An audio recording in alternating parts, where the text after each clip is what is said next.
So what does an ideal city look like, taking the SDGs into account? What does human flourishing look like? What does economic prosperity look like?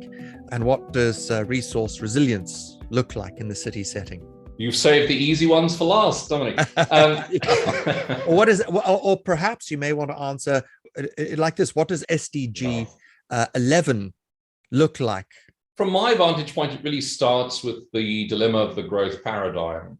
It's very much a conception I share with my colleagues in the Club of Rome, but it's the idea that that let's start with the principle that growth is not going to fix this. You might say growth of what? And by that I simply mean the kind of brutal accumulation of wealth for a smaller and smaller number at the expense of a greater and greater number. So to me, there's an opportunity for cities to think a little bit differently about the way that it designs the reality of the inequality among women.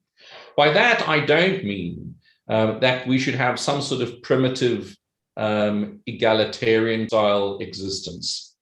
Certainly not. I think those kind of very base ideas really expired in the 1960s with hippies and tree huggers and bunny kisses and people with hair like mine. If you look, for example, just at some of the interesting, however contentious science coming out of the study of eco-modernism, I think you can see that there's a different way for us as cities to engage with our relationship with ecosystems. Coming back to our earlier conversation about the distinction between an analytical, mechanistic, separationist mentality and a living systems mentality, I would say that increasingly there's this emergent realization that cities are in fact not separate from nature, that there's not a city wall where nature ends and human civilization begins, that we're thinking of cities as part of the fabric of the planet. It's something we learned from systems thinking. There is no away.